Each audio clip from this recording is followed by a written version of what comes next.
President Trump will end the radical left's reign of terror in Portland once and for all. The president has directed Secretary Hegseth to provide all necessary troops to protect war-ravaged Portland and any ICE facilities under siege from attack by Antifa and other left-wing domestic terrorists. What's been allowed to happen in Portland, and we saw disturbing video footage of this last night, this is not peaceful protesting. We will not fund states that allow anarchy. There will also be an additional surge of federal resources to Portland immediately, including enhanced CBP and ICE resources. President Trump and Republicans are calling on Democrats to reopen the government immediately on behalf of the American public. All we need are 5 Democrat senators to do the right thing and to stop this shutdown. Call your Democrat senator and tell them to vote yes to reopen the government. On another matter, despite the Democrat shutdown, President Trump's efforts to make America safe again continue. President Trump believes that American cities should be the safest places on earth, and he is committed to making this a reality. We've already seen that President Trump successfully made D.C. safe again in only a few weeks. That same crime crackdown will continue to happen in cities across the country and is happening in Portland, Oregon. President Trump will end the radical left's reign of terror in Portland once and for all. The president has directed Secretary Hegseth to provide all necessary troops to protect war-ravaged Portland and any ICE facilities under siege from attack by Antifa and other left-wing domestic terrorists. What's been allowed to happen in Portland, and we saw disturbing video footage of this last night, this is not peaceful protesting, this is left-wing anarchy that has been destroying this great American city for years, leaving police officers battered, citizens terrorized, and business properties damaged. Since early June alone, Antifa terrorists have laid siege to the ICE field office in South Portland. These radical left-wing lunatics have violently breached the ICE facility by using a stop sign as a battering ram, hurled explosives and other projectiles at law enforcement, repeatedly assault and dox officers, berate their law-abiding neighbors, and have even rolled out a guillotine in front of the ICE facility. And more people should be reporting on that. President Trump has sent federal law enforcement to protect federal assets and arrest those fueling this violence. Just last night, we saw an extremely troubling incident where conservative journalist Nick Sorter was captured on video being taken into custody by the Portland police after he was ambushed by Antifa and was defending himself from these assaults. But instead of arresting these violent mob members night after night after night who are ravaging this community, the police arrested a journalist who was there trying to document the chaos, and everyone in this room should be extremely concerned about that. The Department of Justice spoke with that journalist this morning, and they will be launching a full investigation into his arrest. This incident is part of a troubling trend in Portland where left-wing mobs believe they get to decide who can visit and live in their city. It is not their city. It is the American people's city, and President Trump is going to restore that. I just spoke with the president about this, and he has directed his team here at the White House to begin reviewing aid that can potentially be cut in Portland. We will not fund states that allow anarchy. There will also be an additional surge of federal resources to Portland immediately, including enhanced CBP and ICE resources. Law and order will prevail, and President Trump will make sure of it. With that, I'll take your questions, and we will begin today's briefing with our new media seat, Amanda Head from Just the News. Amanda, thank you for being here. Thank you, Karoline. On that most recent topic that you mentioned, reportedly Portland police have not been able to engage protesters to the degree that they normally would. Does the president plan on handling this from that angle as well with city leaders? Yes.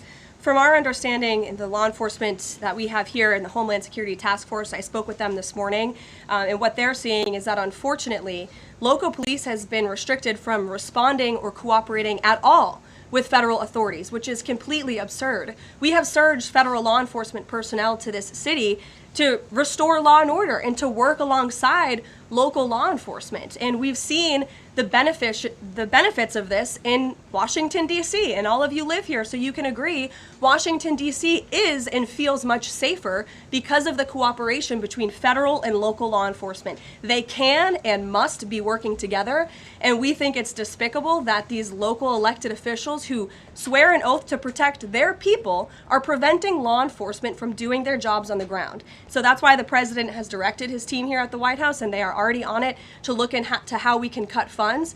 And the president wants to work with anyone. If the mayor of Portland were to call him right now and say, "Mr. President, please help us," I am sure the president would be willing to do that. He is genuinely serious about wanting to restore order in America's cities. But it's become apparent that the local and elected officials in Oregon do not feel the same, and that's very unfortunate for the people who live there. Going back to Portland, as far as the city council there is concerned, they appear to be very sympathetic towards the protesters over at the ICE facility. Is the White House considering invoking the Insurrection Act over in Portland? Is that something they are considering also? As far as the Portland City Council is concerned, are they looking at the members there who are appear to be helping out the protesters as far as suggesting to get burner phones, et cetera, et cetera? That's not something I've heard that's under consideration or discussion at this time. Karoline. Sure. Who's ever yelling in the back? Go ahead. Me. Sure. Thank you. Bianca Gracia here, and I have a question. This week, the Democrats have chosen illegals over hard-working Hispanic Americans during Hispanic Heritage Month, causing the White House to cancel the celebration with the president. Is the president open to letting the Hispanics, who overwhelmingly voted for him, have their own fiesta in the White House lawn opposed to the fancy, we don't need fancy schmancy, right? You can give us the backyard and we'll fill it all in and have in our own fiesta. Is the president open to that? I had no idea she was going to ask that question. I just want to preface that. I've never met you. I just want to say that, but welcome to the briefing room.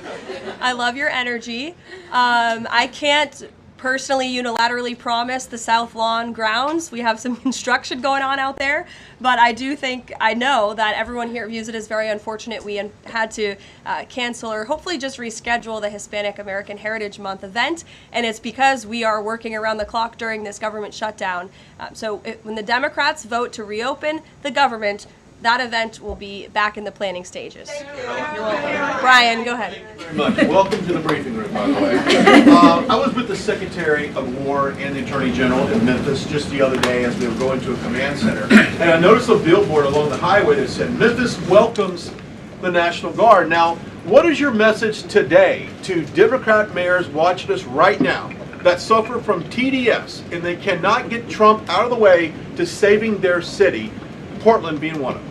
They should do the right thing by their citizens, Brian. They should call the president, they should call the White House and say, "We want to work with you." And in Memphis, we are seeing some cooperation. As you saw from that billboard, the people of Memphis are loving this, and they are very grateful for the federal government's efforts. And federal law enforcement is there. We're working alongside local law enforcement. We'd like to see it ramped up a little bit because we want to make progress, and we want to arrest as many bad criminals as we can.